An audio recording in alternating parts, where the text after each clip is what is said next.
Every December, as reliably as the annual debate about whether Love Actually is charming or emotionally manipulative, we turn to our favourite Christmas films. But quietly, nestled beneath this glittering roster of traditional holiday tales, sits another category entirely, and one that fuels Yuletide debates in offices, pubs and dinner tables all over the globe. We're talking about the non-Christmas Christmas movie. From Die Hard to Batman Returns, Gremlins to Eyes Wide Shut and everything in between.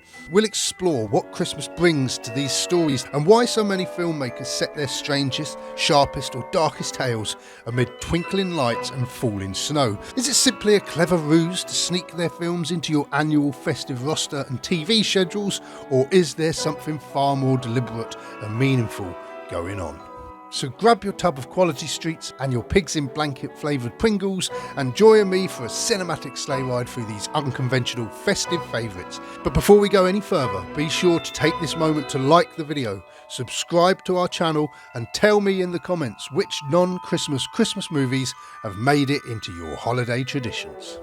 Christmas is famously the season of giving, but it's also the season of buying, selling and, for many people, quietly confronting the realities that lie beneath that festive sparkle. Few films do this more sharply than Trading Places from 1983. Director John Landis utilises Christmas as a kind of satirical magnifying glass, using the holiday to critique inherited privilege and economic injustice. The story of a wealthy broker and a homeless man swapping lives reaches its emotional low point right in the middle of the festive season, a point hammered home when we see a disgraced Dan Aykroyd, drunk, broken and dressed as Santa, shoving salmon into his costume. In many ways the film feels Dickensian, though far more cynical about humanity's capacity for transformation. Christmas becomes the stage on which the veneer of American prosperity cracks wide open. Joe Dante's Gremlins from 1984 continues this exploration of the season's contradictions, shifting from satire to something stranger, more chaotic and darker. On the surface, Gremlins is simply a creature feature set against the snowy backdrop, but Christmas was chosen deliberately to reflect the insanity and chaos of festive consumerism. The Mogwai is, after all, a lavish, impractical Christmas gift, a perfect metaphor for the shiny gadgets and gizmos that we buy each other without thinking through their consequences. Once the Gremlins begin their rampage, their destruction becomes a parody of the suburban holiday fantasy, tearing apart the carefully constructed cheer of Kingston Falls, a town modelled on It's a Wonderful Life's Bedford Falls. Dante's version of idealised Christmas community is one where expectations crumble and the darkness beneath all the forced festivities suddenly bursts out into the open. And at the centre of it all, Phoebe Cates' now iconic but truly bleak monologue about her father dying in a chimney whilst dressed as Santa perfectly captures how tragedy always feels sharper yet more unbearably cruel at Christmas time. And that idea that Christmas intensifies grief as much as joy is what links Gremlins unexpectedly to the much maligned Jaws the Revenge from 1987. Sean Brody's death plays out against a snowy, festive Amity Island, leaping from violence to the children singing carols, a great use of the holidays to juxtapose the tragedy. It's undeniably impactful, and that contrast is exactly why the sequence lingers. Christmas lights twinkle innocently as a beloved character is violently torn from his family. Grief becomes more operatic when framed by a season that insists everyone should be happy. It's just a shame the rest of the film wasn't as impactful or memorable. Stanley Kubrick's Eyes Wide Shut from 1999 is perhaps the most unusual film ever set at Christmas. There are no carols, no miracles, yet Christmas quietly saturates every frame. Twinkling lights glow behind moments of emotional distance. Lavish festive parties become masks for disillusionment. Consumerist symbols shimmer with a kind of spiritual emptiness. And in this world, Christmas becomes a metaphor for the illusion of contentment. Everyone is pretending, performing joy whilst lying, cheating, longing or drifting into fantasies that they cannot confess. Kubrick uses the holiday to expose the conflict between public performance and private turmoil, and in its own way, Eyes Wide Shut is a ghost story not of spectres or supernatural forces, but of possibilities, and the paths that we might have taken but didn't. Possibly the most famous of all non-Christmas Christmas films, Die Hard from 1988 didn't just spark the debate, it accidentally created an entire micro-genre. On the surface, it's an action flick, but it's also the story of marital reconciliation, and setting it during a corporate Christmas party high above Los Angeles amplifies every emotional beat. Christmas becomes a crucible of forced togetherness, a gloss of celebration plastered over personal fractures, and a paradoxical backdrop where sleigh bells jingle beneath gunfire and tinsel glitters beside broken glass. However, Die Hard was predated in the non-Christmas Christmas film action genre by a writer who would take the non-Christmas film to the next level throughout his career. Released in 1987, Lethal Weapon, penned by screenwriter turned director Shane Black, had already laid the groundwork for what would become the action at Christmas motif. Its opening scenes paint a sharply different picture of the season. Christmas here is a time of deep loneliness, with Martin Riggs, played by Mel Gibson, haunted by the death of his wife as he sits in a dim trailer.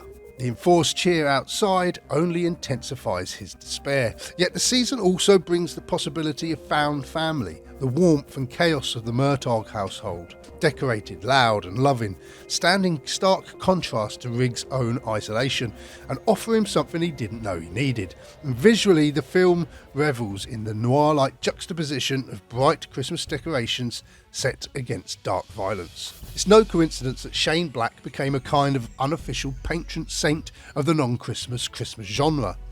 Black uses Christmas the way other filmmakers use rain. It used this approach in action movies as varied as The Last Action Hero, The Last Boy Scout, Kiss Kiss Bang Bang, The Nice Guys, Iron Man 3, and pushed even further in The Long Kiss Goodnight from 1996. Gina Davis plays Samantha Kane, a seemingly ordinary suburban mother who discovers she is in fact a deadly CIA assassin whose amnesia conveniently lifts during the holiday season. And this is no accident. Christmas is, after all, a season built on the idea of transformation, the chance to become who we once were, or who we desperately want to be.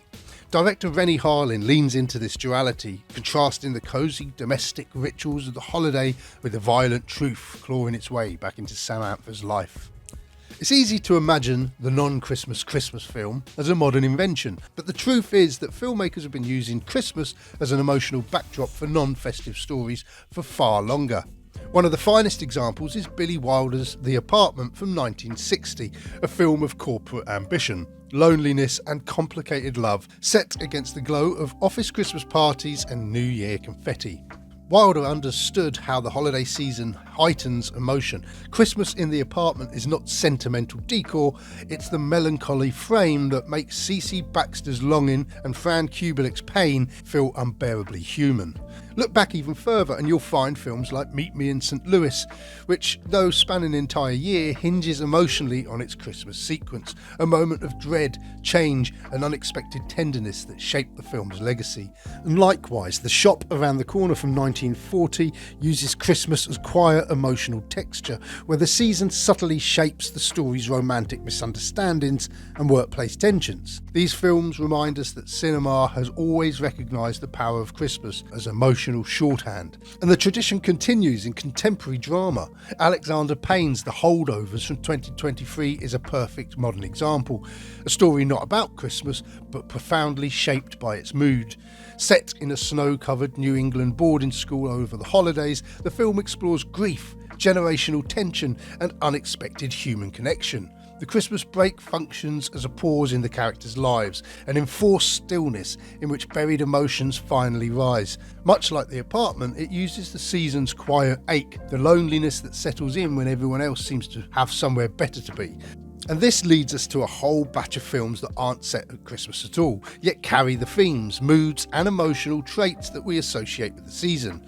Movies that somehow have worked their way into the festive movie repertoire for families all over the world. Comedy writer John Hughes, often celebrated as the poet laureate of American adolescence, also understood better than most filmmakers how Christmas could serve as an emotional amplifier, even when the story wasn't strictly about the holiday.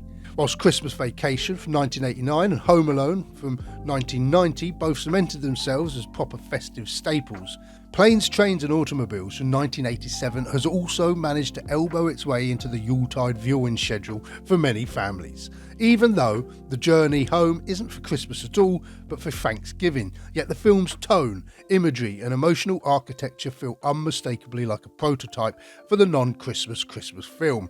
Snowstorms, stranded travellers, twinkling small towns and the aching of wanting to feel connected to someone during the coldest part of the year.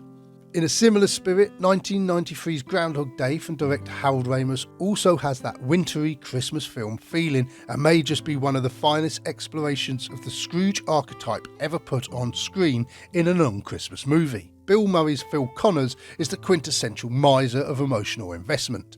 Cynical, self-centred, dismissive of the world around him, his supernatural entrapment in a single repeating day serves the same function as Dickens' ghosts, forcing Phil to confront the consequences of his behaviour, face uncomfortable truths about who he has become, and ultimately choose compassion over self-interest. And then there's Tim Burton's Edward Scissorhands from 1990, a film that isn't set at Christmas, yet somehow feels as though it belongs to the season.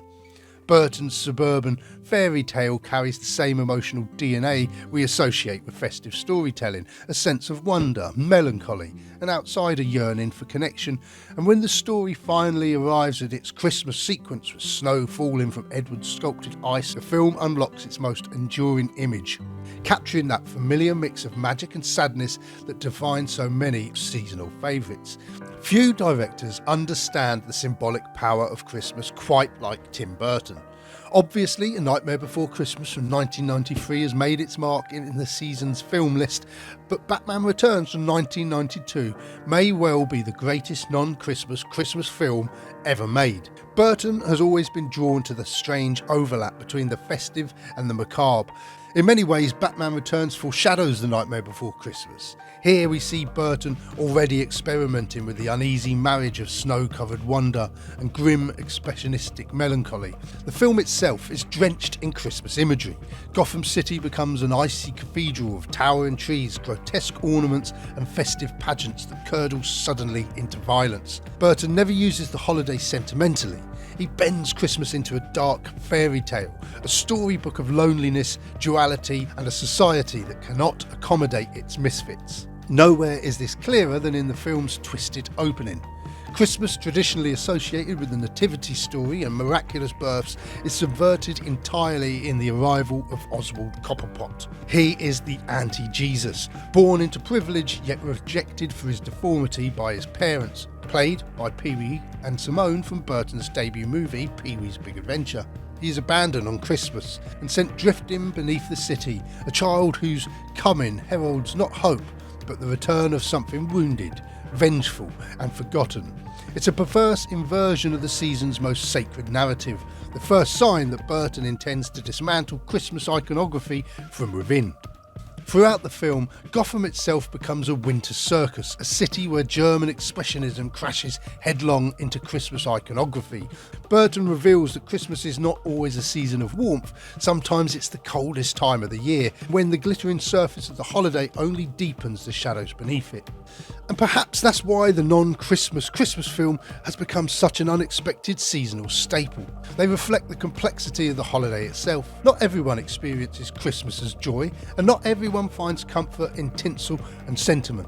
So as you prepare your holiday watch list this year, consider adding something a little unconventional. And let me know in the comments what's your favourite non-Christmas Christmas film and why. And if you've enjoyed this festive detour, be sure to like, subscribe and join me next time as we explore more hidden corners of film history.